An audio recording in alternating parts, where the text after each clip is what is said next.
আবেলিৰ এজাক বতাহে যেনেকৈ দিনটোৰ বতৰ পৰিৱৰ্তন কৰিব পাৰে, ঠিক একেদৰে কিন্তু এজন ব্যক্তিৰ প্ৰাৰ্থিত্বই ৰাজনীতিৰ প্ৰেক্ষাপটটো পৰিৱৰ্তন কৰিব পাৰে। নমস্কাৰ, আশা কৰোঁ আপোনালোকে কুশলে আছে। আজি আলোচনা কৰিব বিচাৰিছোঁ 16 নং অভয়পুৰী সমষ্টিৰ ৰাজনৈতিক প্ৰেক্ষাপটৰ বিষয়ে। 16 নং অভয়পুৰীত দুজন প্ৰাৰ্থীৰ মাজত তুমুল প্ৰতিদ্বন্দ্বিতা হ'ব বুলি আমি ইতিমধ্যে আলোচনা কৰিছোঁ।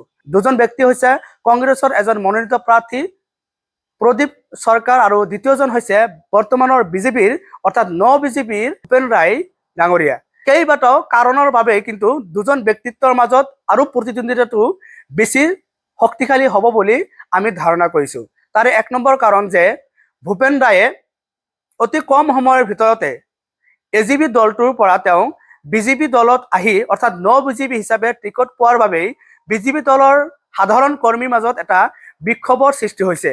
আৰু এই বিক্ষোভৰ ফলত আমি ধাৰণা কৰিছোঁ যে ভূপেন ৰায়ৰ কিছু সংখ্যক হ'লেও ভোট হ্ৰাস পাব, যাৰ ফলত ভূপেন ৰায়ৰ বিপৰীতে থকা প্ৰদীপ সৰকাৰৰ সম্ভাৱনা বাঢ়ি যাব বুলি ধাৰণা কৰিছোঁ।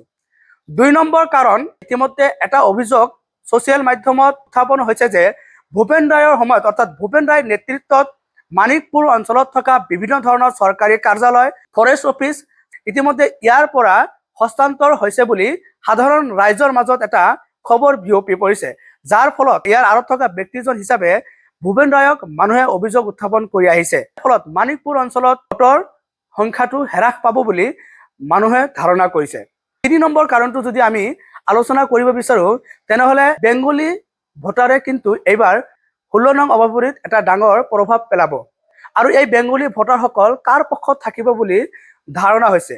আমি জানো যে বেংগলী ভোটাৰৰ ক্ষেত্ৰত কিন্তু অসমৰ ক্ষেত্ৰত আমি এইটো দেখিবলৈ পাওঁ যে তেওঁলোকে হেনো বিজেপি দলটোৰ বাহিৰে ভোট নিদিয়ে।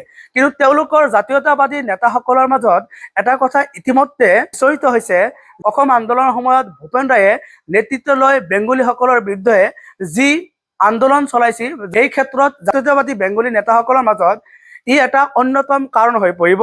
আৰু এই ক্ষেত্ৰতো যদি সাধাৰণ জনতাই বিশদভাৱে লয়, তেনেহ'লে কিন্তু বেংগলী ভোটটো ভূপেন ৰায়ৰ ক্ষেত্ৰত হ্ৰাস পাব বুলি সম্ভাৱনা আছে।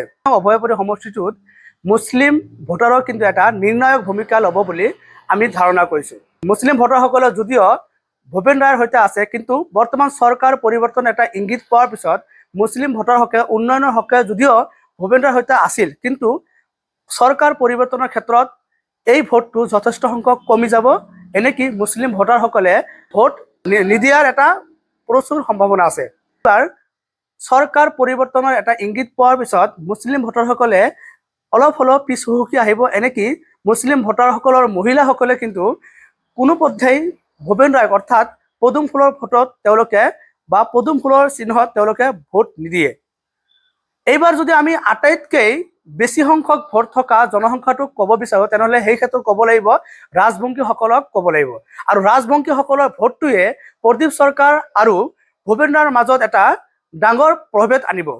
ৰাজবংশীসকলে যদিও বিজেপি বা অৰ্থাৎ ৰাজবংশীসকলৰ মাজত প্ৰাৰ্থিত্ব ভূপেন ৰায়ক দিয়া হৈছিলে, কিন্তু ৰাজনৈতিকভাৱে অগবৰ পৰা বিজেপি হোৱাৰ বাবে ভূপেন ৰায়ৰ ক্ষেত্ৰত অলপ হ'লেও ক্ষতি হ'ব। তাৰ পিছতো জুবিন গাৰ্গ আৰু চৰকাৰ পৰিৱৰ্তনৰ এটা ইংগিতে ৰাজবংশীসকলৰ ভোট যদি 20% পৰিমাণৰ কমি যায়, তেনেহ'লে কিন্তু আমি নিশ্চিত হ'ব লাগিব, 80% নিশ্চিত হ'ব যে ভূপেন ৰায় এইবাৰ প্ৰদীপ সৰকাৰৰ আগত ধাৰাসায়ী হ'ব।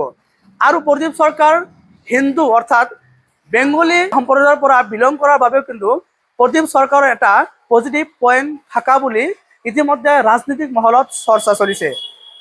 এইবাৰ আপোনালোকে উন্নয়নৰ হকে থাকিব নে চৰকাৰ পৰিৱৰ্তনৰ হকে থাকিব, এই দুটা ক্ষেত্ৰতে বিবেচনা কৰি কোনজন ব্যক্তিক ভোট দি জিকাই আনিব পাৰিম, কোনজন ব্যক্তিক ভোট দিলে আপোনাৰ উন্নয়ন হ'ব বা আমাৰ উন্নয়ন হ'ব, সমষ্টিটোৰ উন্নয়ন হ'ব, তাকে তাতে ভোট দিয়ে।